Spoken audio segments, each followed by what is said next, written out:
Welcome welcome. आप लोगों का एक बार फिर से स्वागत है आपके अपने show Dan and English words gimmick episode 16 में। चलिए, आज नया दिन और आज का सिचुएशन जो करंट सिचुएशन पे आधारित है, और आज का सिचुएशन ये रहा।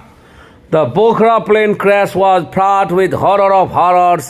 Aeroplane was on teeter on the brink of landing, but few minutes before landing, unprecedentedly on wing of plane descended, and then plane plunged into a gorge and erupted in fire and smoke. Hundreds of rescue workers start scouring the site.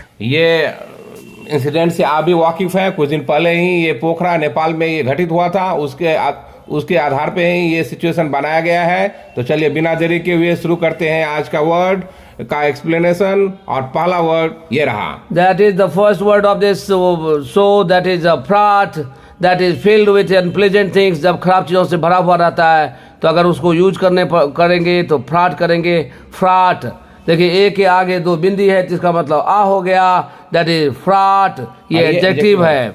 ये adjective है। इसका अर्थ होता है filled with unpleasant things, जो खराब चीजों से भरा हुआ हो उसको बोलेंगे फ्रॉड। एग्जाम्पल के तौर पर देखिए, पहला example, doing this work is fraud with difficulties. ये काम करने में बहुत ही ज्यादा अनप्लेजेंट थिंग से भरा हुआ है ये काम, तो इसलिए बोलेंगे doing this work is fraud with difficulties. And second example of this word, that is trekking is fraud with risk.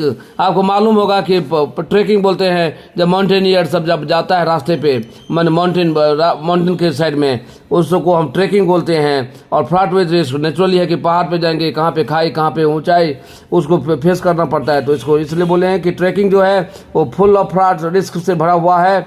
और तीसरा एग्जांपल देखिए, earning by doing a stock trading is fraud with uncertainty. ये आप सबके मुंह से सुने होंगे। ये सुनने में आता है कि स्टॉक ट्रेडिंग करके, खास करके जो स्टॉक मार्केट से ट्रेडिंग करके आप पैसा इनकम करना, वो पूरा अनसर्टेनिटी, अनिश्चितता से भरा हुआ है। उस पर आप घर डिपेंड नहीं हो सकते हैं, मंथली इनकम लाना थोड़ा मुश्किल हो जाता है। तो इसलिए मैं ये लिखा कि earning by doing stock trading is fraud with uncertainty. लेकिन ये मैं बताना चाहूंगा कि बहुत अच्छा बिजनेस है, लेकिन most of the people not taking interest at all. लेकिन लेना चाहिए कि आजकल दरोगा बनने के लिए घूस देता है 20 lakh rupees. That is not good. लेकिन यह है कि स्टॉक ट्रेडिंग आदमी उसके लिए खराब होता है जो इग्नोरेंसी, अनभिज्ञता ही सबसे बड़ा डर का कारण होता है। यदि एक बार आपको यदि नॉलेज आ जाए, क्योंकि पूरा दुनिया का रिफ्लेक्शन, इकोनॉमी का रिफ्लेक्शन ही स्टॉक मार्केट होता है। यदि एक बार आपको नॉलेज आ जाए तो फिर आपको बहुत मजा आएगा। लेकिन जो आमतौर पर जो आदमी बोलचाल भाषा में बोलता है, उसके आधार पर मेरा ये एग्जाम्पल दिया गया था। तो चलिए, इसके बारे में डिटेल हम बाद में करेंगे। दूसरा एग्जाम्पल देखिए आज का। Second word of this show, that is horror of horrors. This is idioms narrating about very bad or embarrassing situation. मान लीजिए किसी खराब सिचुएशन के बारे में जो बहुत ही खराब था, उसके बारे में यदि आप किसी को नरेट कर रहे हैं, उसको बता रहे हैं, उसी को हम बोलेंगे हॉरर ऑफ हॉरर्स। पहला एग्जांपल देखिए, horror of horrors realized when I stand for delivering a speech. जब वो खड़ा हुआ बोलने के लिए, जब मैं खड़ा हुआ बोलने के लिए, तो पूरा एकदम एम्बैरेसिंग सिचुएशन था। उसको जब आप किसी को आप देखते होंगे कि पैर हिलने लगता है, मुंह लाल हो जाता है। उसे वो देखिए, एग्जाम्पल रियल है, सचमुच में होता है। अगर आप नया है, जब आप भाषण देने जाते हैं तो आपको प्रॉब्लम होता है। इसलिए एग्जाम्पल देखिए, horror of horrors realized When I stand for delivering a speech. और सबसे खराब दिन आपको लगेगा यही है, इससे ज्यादा हॉरर आपको कहीं पे नहीं आएगा। इसलिए बोला कि horror of horrors. And second example, this is a current one, जो नेपाल में हुआ है। देखिए, Pokhara plane crash was really full of horror of horrors. ये सब कोई जानता है, ये जो क्रैश हुआ था अनप्रेसिडेंटली हुआ था, बहुत ही खतरनाक हुआ था। और जितना भी यात्री उसमें थे, सब पायलट इंक्लूडिंग पायलट सबका डेथ हो गया था। इसलिए इससे बड़ा दर्दनाक, इससे ज्यादा एम्बैरेसिंग सिचुएशन और क्या हो सकता है। तीसरा example, third example of this word, this is idioms, this is honoring a person who had written only one poem is really horror of horrors. अगर एक पोएम लिखें और एक पोएम के आधार पे आपको ऑनर कर दिया जाए, आपको अवार्ड दे दिया जाए, ये अभी से विधि का विडम्बना ही बोलेंगे। तो ये हॉरर ऑफ हॉरर्स के सिचुएशन में ही आएगा। तो इसलिए ये आप समझ गए होंगे, हॉरर ऑफ हॉरर्स ये इडियम्स है, इसको यूज कीजिए। और आज का थर्ड वर्ड रहा teeter on the brink. This is idioms. इसका मतलब होता है the situation will happen soon, जो जल्दी होने वाला है। ये वर्ड बहुत अच्छा है, यूज कीजिएगा। इसके साथ खेल कीजिए, टीटर ऑन द ब्रिंक। और ज्यादातर केस में देखिएगा teeter on the brink negative के सेंस में ही आता है। जो मैंने कुछ खराब सिचुएशन ऐसा लगे कि होने ही वाला है, तब हम टीटर ऑन द ब्रिंक का यूज करते हैं। इडियम्स है, बहुत ही अच्छा वर्ड है। और जब कभी भी आप इस चीज को सिचुएशन को आप नरेट करना चाहते हैं तो टीटर ऑन द ब्रिंक से उसको रिप्लेस कीजिए। जैसे पहला एग्जांपल के तौर पे देखिए, by saying the current inflation economist are guessing teeter on the brink of recession. माने अभी का जो हालात है, जो महंगाई दर जो बढ़ रहा है, जो अभी इंटरेस्ट रेट बढ़ रहा है, महंगाई जो अभी मार्केट में जो है, उसको देख करके इकोनॉमिस्ट सब ये गेस कर रहे हैं कि रिसेशन अब ज्यादा दिन दूर नहीं, अब होने ही वाला है, रिसेशन आने ही वाला है, माने मंदी छाने ही वाला है। उसको जब हम यूज करेंगे, देखिए निगेटिव सेंस में है मंदी, तो वो जब छाने वाला है, लग रहा है कि होने ही वाला है, तो उस समय हम यूज करेंगे टीटर ऑन द ब्रिंक। जैसे by seeing the current inflation economist are guessing teeter on the brink of recession. Second example of this idiom, many small companies are teetering on the brink of bankruptcy. Many small companies are teetering on the brink of bankruptcy. माने जो छोटा company जो रहता है, मान लीजिए उसको interest ज्यादा देना पड़ेगा, माने बोरोइंग पे ही ज्यादा चलता है, जिसको आप बोलते हैं वर्किंग कैपिटल। यदि उनको रिटर्न में यदि 100 रुपया का 110 रुपया दे रहा था, अभी मान लीजिए अभी 120 रुपया देना पड़ेगा। ये लाखों करोड़ों अरबों में यदि ट्रांजेक्शन रहेगा तो फिर क्या रहेगा कि उनको ज्यादा देना पड़ेगा, तो फिर उनका रोटेशन कम होते जाएगा, जब से ज्यादा पैसा निकलेगा। तो मैं बोला कि कंगाली की ओर जाने की संभावना लग रहा है। जब मैं निगेटिव सेंस को लगेगा कि होने ही वाला है, तो उसको बोलेंगे हम टीटर ऑन द ब्रिंक। इसलिए मैं एग्जांपल दिया, many small companies are teetering on the brink of bankruptcy. और third example of this idiom, your lackadaisical approach teeter on the brink of failure. Your lackadaisical approach teeter on the brink of failure. Naturally है कि ढीला ढाला रवैया रहेगा, approach रहेगा, पहुंच रहेगा, या कुछ करने की तरीका रहेगा, तो नेचुरली आपको असफलता ही मिलना है। आजकल कॉम्पिटिटिव युग है, कॉम्पिटिटिव एरा है, इसमें आपको कड़ी से कड़ी मेहनत करना पड़ेगा, then you can get success. Otherwise it's impossible to make yourself very fluent and make a go of your career. तो देखिए यहाँ पे देखिए ढीला ढाला रवैया है, उससे क्या आप होगा, फेल्यूर निश्चित ही लग रहा है, संभावना है। इसलिए हम यहाँ यूज किए टीटर ऑन द ब्रिंक, क्योंकि निगेटिव सेंस में जब कुछ भी होने का संभावना आपको लग रहा है, वहां पे हम यूज करेंगे टीटर ऑन द ब्रिंक। चलिए आज का फोर्थ वर्ड है अनप्रेसिडेंटेडली। अनप्रेसिडेंटेडली डिड नॉट हैपन बिफोर, मतलब इससे पहले डिड नॉट हैपन बिफोर, इससे पहले ऐसा नहीं हुआ। मीन्स कोई चीज अचानक घटता है, दैट इज अनप्रेसिडेंटली बोलते हैं। जो अचानक कोई डिसीजन लेता है, इससे पहले कोई नहीं कर पाया, वो कर पाते हैं, दैट इज अनप्रेसिडेंटली। जैसे पहला एग्जांपल देखिए, in the tenure of Modi government unprecedentedly article 370 removed. In the tenure of Modi government unprecedentedly article 370 removed. जैसे आप भी वाकिफ है कि आर्टिकल 370 जो है ये मोदी गवर्नमेंट के टेन्योर में ही संभव हो पाया, न इससे पहले कोई सोच पाया न कर पाया। तो यही मैं बोला कि ये क्या था, मैं पूरा अनप्रेसिडेंटली ये अप्रोच था, इसलिए मैं इसको यूज किया इस ढंग से। मतलब कोई सोच नहीं पाता, कोई सोच नहीं पाया कि कब हटाएगा कैद नहीं, लेकिन मोदी गवर्नमेंट का तो बात छोड़िए, सोच भी नहीं पाता था। लेकिन एक दूसरा एग्जाम्पल देखिए, unprecedentedly liquor ban happened in the tutelage of Mr. Nitish Kumar. Unprecedentedly liquor ban happened in the tutelage of Mr. Nitish Kumar. देखिए जैसे वो सेंटर से रिलेटेड था, ऐसे ये स्टेट से रिलेटेड। देखिए नीतीश कुमार जी के टेन्योर में ही, उनके तत्वाधान में, इन द टुटलेज बोलते हैं, इन द तत्वाधान में, उनके नेतृत्व में ही ये सब संभव हो पाया लिकर बैन का जो बिहार में। तो इसलिए मैं बोला इससे पहले न को कह पाया न सोच पाया, ये नीतीश कुमार जी के ही टेन्योर में ये संभव हुआ, इसलिए मैं यहाँ पे ये यूज किया। थर्ड एग्जाम्पल देखिए, unprecedentedly Nitish Kumar become chief minister in a trot. Unprecedentedly, Nitish Kumar become chief minister in a trot. देखिए इन ट्रॉट होता है लगातार में, तो ये आपको भी पता है कि ये हिस्ट्री में ये इनका नाम है, क्योंकि ये नीतीश कुमार जी ही जो है, जो मैंने गद्दी पे बैठना शुरू किए तो लगातार मैं इन ट्रॉट में लगातार ही बैठ रहे हैं। इससे पहले शायद संभव ऐसा नहीं हो पाया, इसलिए मैं ये एग्जाम्पल। सबसे छोटा पार्टी और सबसे ज्यादा चीफ मिनिस्टर, समझिए ज्यादा बार बन रहे हैं, वो भी लगातार बन रहे हैं। चलिए आज का डिसेंट, देखिए यहाँ पे एस के ऊपर लकीर है, इसका मतलब एस पे आपको जोर देना पड़ेगा। यहाँ पे आय है तो ये हर्षी है, बीच छोटा करके बोलना पड़ेगा। डिसेंट क्या पढ़ेंगे, डिसेंट, डिसेंट। ये वर्ब है, इसका मतलब होता है टू गो डाउन। देखिए इसका दो अर्थ हो सकता है, दो मीनिंग में होता है। एक अर्थ हो गया टू गो डाउन, या जब दूसरा जब हम बोलेंगे जब निगेटिव कोई चीज है, जैसे negative things quickly develop every part, जो कोई निगेटिव चीज होता है जो कानों का चारों तरफ फैल जाता है, तेजी से फैलता है, वो आपको पता है निगेटिव चीज जो वो तेजी से जैसे फैलता है, असंतुष्टि फैल रहा है तो उसको बोलेंगे हम डिसेंट। उसको क्या बोलेंगे हम? डिसेंट। तो जैसे ये पहला एग्जांपल देखिए, टू गो डाउन से रिलेटेड देखिए पहला example, I descended from the stair. I descended from the stair. मैं सीढ़ी के रास्ते मैं नीचे आया। देखिए दूसरा एग्जांपल देखिए, विंग्स ऑफ एरोप्लेन डिसेंडेड। जैसे आपको पता है कि पोखरा एरोप्लेन क्रैश जो हुआ था उसमें क्या हुआ था, पहले विंग जो था वो वहीं पहले टूट के नीचे गिर गया था, इसलिए मैं वो अलग हो गया, अलग हो गया। तो इसी को हम बोलेंगे गो डाउन, नीचे आया था। मतलब ये हो गया कि डिसेंड को आप किसी चीज से अलग होता है उसको उस सेंस में भी आप यूज कर सकते हैं। मैंने जब अलग होकर तो नीचे ही गिरता है, क्योंकि ग्रेविटेशनल लॉ भी कहता है, इसलिए मैंने अलग होकर नीचे गिरना, और एक है कि अगर एक पार्टी है और एक पार्टी में अगर दो खेमा बन जाता है तो वो भी डिसेंडेड होता है। और दूसरा एग्जांपल देखिए, दूसरा अर्थ देखिए, मैं आपको बताया था इसका दो मीनिंग होता है, टू गो डाउन। दूसरा जब होता है negative things quickly develop every part, मैंने जल्दी से फैल जाना कोई नेगेटिव चीज। जैसे एग्जांपल देखिए इसका, on listening Tom saying silence descended there for a while. देखिए यहाँ पे हम लोग डायन इंग्लिश में एक स्टोरी का नरेटिंग करवाते हैं, द टॉकेटिव टर्टल इनका टाइटल है, उसमें एक कैरेक्टर है टॉम जो कि टर्टल है। तो उनका ये कहने पे वहां पे उनका ऐसा बात वो कहे, अपना मजबूरी ऐसा वक्तव्य दिए, अपना मजबूरी ये दिखाए, बेचैनी वो अपना दर्द को दिखाए, तो उसे क्या हुआ कि साइलेंस माने क्या, चुप्पी चारों तरफ फैल गया। तो कोई कुछ बोल नहीं पाया, उन्हें स्तब्ध हो जाना जो बोलते हैं, तो यही हुआ। On listening Tom saying silence descended there for a while. और साहित्यिक भाषा में भी इसको यूज किया जाता है डिसेंडेड को इसी ढंग से। फॉर ए व्हाइल मींस होता है थोड़ा समय के लिए।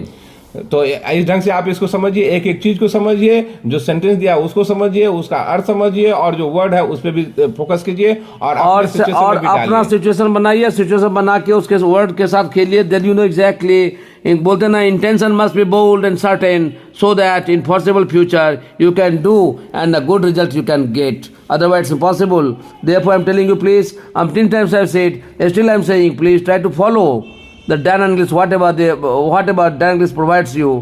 प्लीज, मुझे आशा है कि आप लोगों को ये शो अच्छा लगता होगा। यदि आपको अच्छा लगता है तो प्लीज इसको वॉच कीजिए, सब्सक्राइब कीजिए और शेयर भी कीजिए, क्योंकि आपके बहुत ही फायदेमंद की है। केवल 15 से 20 मिनट आप यहाँ बिताएंगे तो बहुत ही हाई स्टैंडर्ड वर्ड आपको आ जाएगा और सिचुएशन के साथ आएगा। क्योंकि मैं पहले बार भी बोला, अभी भी बोल रहा हूँ, फिर भी बोल रहा हूँ, मैंने multiple times I am saying this things, कि आप इसको याद करेंगे तो नहीं होगा। सिचुएशन में डालिए, उसको समझिए, try to play with the word, उसको याद मत कीजिए, उसके साथ खेलिए, नजदीकी बढ़ाइए, तब जाकर के वर्ड आपका अपना रहेगा मेरे दोस्त। चलिए आज का 6th वर्ड प्लंज। प्लंज देखिए PLUNGE, यहाँ पे डी और ये 3 जैसा है, डी और ये दोनों को मिला के जॉ पढ़ते हैं, जॉ, जे वाला जॉ है ना, जॉ पढ़ते हैं, सिंपल जॉ। तो ये है प्लंज। और ये ए का देखिए पेट जो है कटा हुआ नहीं है, ये अ कहा जाता है प्लंज। क्या पढ़ेंगे? वर्ब है। ये फॉल सडनली, जो कोई कुछ चीज अचानक गिरता है उसको बोलते हैं फॉल सडनली, प्लंज बोलते हैं। जैसे देखिए फिर से रिलेटेड एग्जांपल पहला देखिए, on losing control plane plunge into cliff. देखिए पहला ये पोखरा से इंसिडेंट से रिलेटेड ये है कि जब वो कंट्रोल लूज कर गया वो पायलट, तो क्या कि प्लेन तेजी से नीचे गिरा, तो उसको बोलेंगे on losing control plane plunge into cliff. दूसरा एग्जांपल देखिए, stock market plunged sharply today. मैंने आज का दिन वाले जो था, जो स्टॉक मार्केट था, बहुत तेजी से नीचे गिरा, शार्पली गिरा, सडनली गिरा। कोई मान ले जो न्यूज फ्लैश हो गया, क्योंकि आपको पता है कि स्टॉक मार्केट जो है जो ग्लोबल मार्केट से अलाइन रहता है, सब हमारे साइमल्टेनियसली चलता है। मान ले कहीं भी वर्ल्ड में कोई हरकत होता है तो यहाँ रिफ्लेक्शन आता है इंडियन मार्केट पे भी। वो अचानक कोई न्यूज आया, बहुत तेजी से नीचे गिरा, तो इसलिए मैं वहां पे यूज किया stock market plunged sharply today. And third example of this word, due to pandemic, everyone income plunged. देखिए इसको कहने की तो बात है नहीं, ये सबको पता है कि जो पेंडेमिक जो आया था कोरोना के काल में, उस समय जितना भी जिसका जो भी इनकम था उसे बहुत ही सबका नीचे हुआ, बहुत शार्पली नीचे हुआ था और सर्वाइव करना मुश्किल हो गया था। तो इसलिए मैं बोला due to pandemic everyone income plunged. My dear friend, 10 times said, still I am saying, throw caution to the wind, nothing will be will o' the wisp, pay heed on what is said by Dan English. चलिए आज का 7th word है gorge.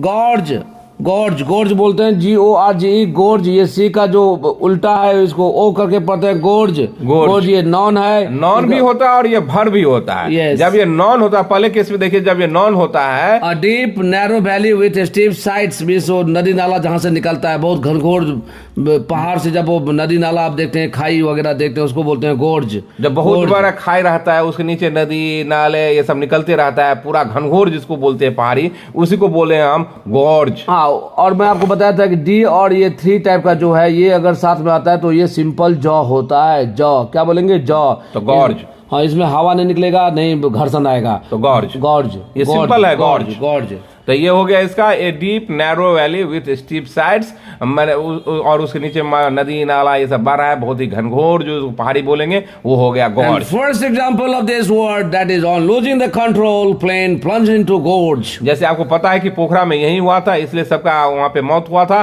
क्योंकि बहुत घना पहाड़ी था वहां पे, बहुत नीचे में नदी नाला झरना ये सब था, पूरा जंगल भी था और पूरा चोटी भी था। तो उसमें जब वो चला गया, मैंने गिर के नीचे जब प्लेन चला गया, तो फिर उसमें बचना मुश्किल था, इसलिए मैं वहां पे यूज किया गॉर्ज का। दूसरा एग्जांपल देखिए, खंडाला घाट इज फुल विथ गॉर्ज। जैसे खंडाला घाट का नाम आप भी सुने होंगे, जो कि महाराष्ट्र में पुणे और मुंबई के बीच में है खंडाला घाट, वो जो पूरा घाटी से भरा हुआ है, सेम जस्ट लाइक पोखरा की तरह है, बहुत भरा घनघोर है, इसलिए मैं बोला खंडाला घाट जो है गॉर्ज से भरा हुआ है। जब भर्ब होता है ये गॉर्ज, तो इसका अर्थ होता है ईट प्रोफ्यूजली, ईट प्रोफ्यूजली। और इसका एग्जांपल देखिए, don't गोर्ज snacks, you won't eat even a single item in lunch. मैंने ये कहने का मतलब ये है कि स्नैक्स में ही यदि आप इतना खा लेंगे तो आप खाने के समय में कुछ भी नहीं खा पाएंगे, तो इसलिए मैं बोला कि उतना मत खाइए। तो मैंने ईट टू मच यदि बोलेंगे, ये ईट प्रोफ्यूजली बोलेंगे, उसको रिप्लेस कीजिए बहुत ही अच्छे वर्ड के साथ, जिसका नाम है गॉर्ज। मैंने don't gorge snacks, you won't eat even a single item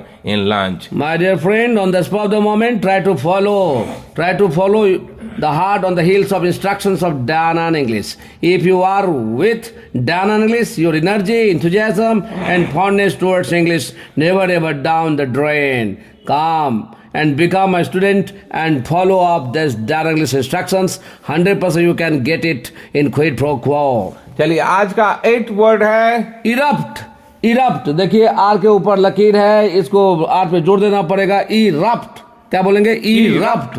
erupt. ये ऊपर आगे जो है आई, ये सिंपल है, हर्षी है, इसको कम लंबा करके नहीं बोलेंगे, छोटा करके बोलेंगे। Erupt, erupt. इरप्ट आर पे जोड़ा है। ये वर्ब है, इसका मतलब होता है एक्सप्लोड, टू स्टार्ट सडनली। मान लो कोई एक्सप्लोड होता है, विस्फोट होता है, उसको भी इरप्ट बोलते हैं, या कोई चीज अचानक शुरुआत होता है तो उसको भी हम बोलेंगे इरप्ट। जैसे एग्जांपल के तौर पे आप समझिए, पहला example, every now and then volcano erupts in Spain. मैंने स्पेन का नाम सुने होंगे, मैं केवल एग्जांपल के तौर पे दिया कि यहाँ तहाँ यदा कदा आपको ये सुनने में आता है कि वहाँ पे वोल्केनो जो ब्रस्ट होता है, एक्सप्लोड होता है, तो इसलिए मैं यहाँ उसको यदि मैं अच्छा वर्ड दूंगा तो क्या होगा इसका appropriate word? Erupt. My dear friends, second example of this word, on listening the motivational speech, applause erupted throughout the hall. मैंने कोई मोटिवेशनल स्पीच दे रहे हैं और सबको अच्छा लगता है, मोटिवेशनल स्पीच जो रहता है तो सब खड़े हो जाते हैं, पूरा जोश में आ जाते हैं। तो जब वो मोटिवेशनल स्पीच सुन के सब एकदम पूरा ताली का गड़गड़ाहट से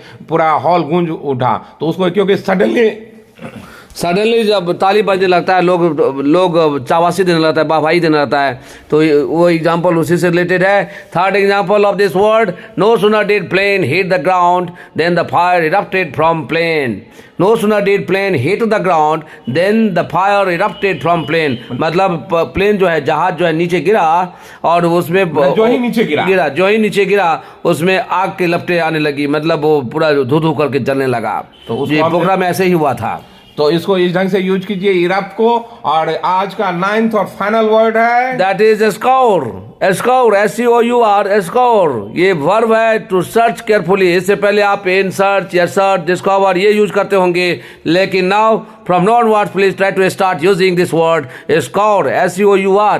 और यहाँ पे देखिए स्कोर को आप वर्ब की तरह भी यूज कर सकते हैं और नॉन की तरह भी यूज कर सकते हैं। और इसका पहले प्रोनाउंसिएशन देख लीजिए आप। देखिए यहाँ पे ए और यू औ करके पढ़ेंगे, और अ के पीछे देखिए छोटा सा लकीर है, उसको रॉ करते हैं। स्कोर, स्कॉर, ये वर्ब है, इसका मतलब होता है to search carefully, to search carefully. जैसे पहला एग्जांपल देखिए, फिर पोखरा से रिलेटेड, क्योंकि मेरा सिचुएशन ही उसी से रिलेटेड है, इसलिए मैं बार बार इसका यूज किया, क्योंकि आपके दिमाग में ये बैठ जाए कि इस ढंग में मैंने इस सिचुएशन में इस तरह का वर्ड हम यूज कर सकते हैं, और यदि ये सिचुएशन याद करेंगे तो पूरा वर्ड आपको याद आ जाएगा। तो पहला एग्जांपल देखिए, on hitting plane to the ground hundreds of workers started scouring the body. तो ये हुआ कि जो ही प्लेन नीचे गिरा कि वर्कर सब सर्च करने लगा मैंने, क्योंकि बड़ी सब जो लाश कहाँ है, नहीं है, क्या हुआ नहीं हुआ, सबको ढूंढने लगा। उसको यदि हम बोलेंगे, इससे पहले आप स्टार सर्चिंग या सर्च ऑपरेशन बोलते हैं, तो लेकिन इसको हम अच्छे वर्ड से रिप्लेस करेंगे